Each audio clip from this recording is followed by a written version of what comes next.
The lady from Colorado, Ms. DeGette, for 5 minutes. Thank you, Matt. Thank you very much, Madam Chair.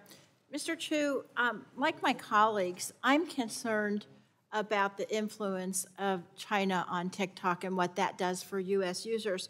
But I'm also concerned about how the content in TikTok is being distributed, particularly to young people.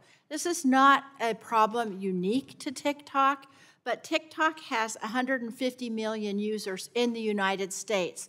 And so I think you'll agree that TikTok has a particular responsibility to monitor content to make sure that it's safe and accurate. Would that be fair to say?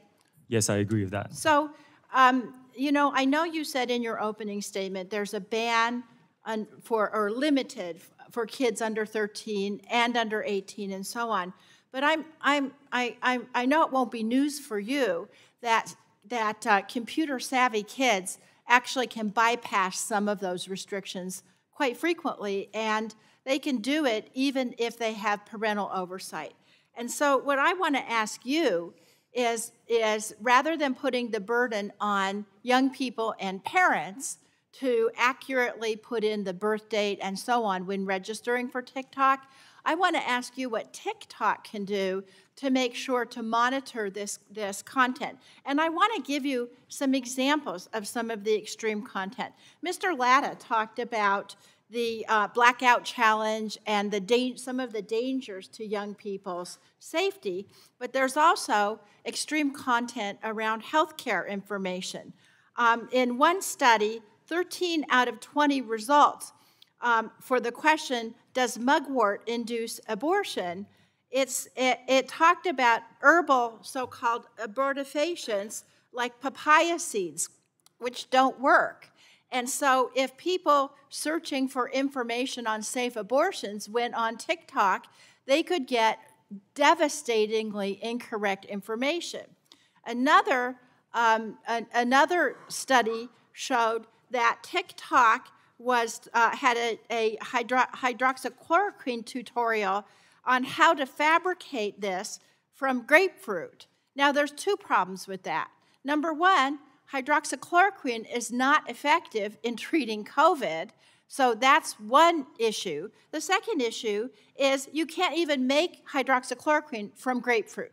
So again, this is a really serious miscommunication about healthcare information that people looking at TikTok are able to get, and in fact, it's being pushed out to them. So I want to know from you, and I will give you time to answer this. You have current controls, but the current controls are not working to keep this information, mainly from young people, but from Americans in general. What more is TikTok doing to try to strengthen its review to keep this information from coming across to people? Thank you for the question, Congresswoman. The dangerous misinformation that you mentioned is not allowed on our platform. It violates them. I'm sorry to report it is on your platform, though. Congresswoman, I don't think I can sit here and say that we are perfect in doing this. We do work very hard. So how can you make yourself more perfect? I don't want you to say it's not there or you apologize.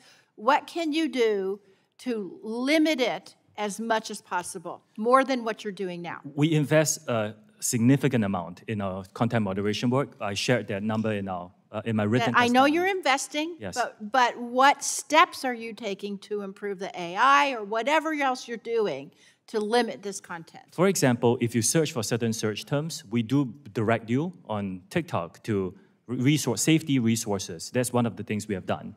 We will continue to invest in this. I recognize and fully align with you that this is a problem that faces our industry, that we need to really invest and address. This, I'm very in alignment.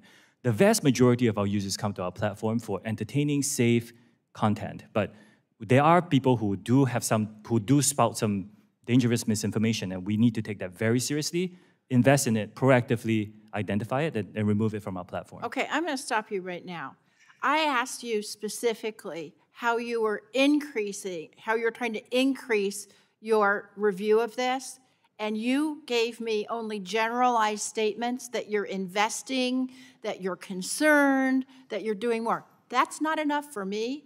That's not enough for the parents of America. I'm going to ask you to supplement your testimony and have your experts tell me what you're doing to make this a higher level of scrutiny, not just pablum at a hearing. Thank you. I yield back. Thank you. Lady yields back.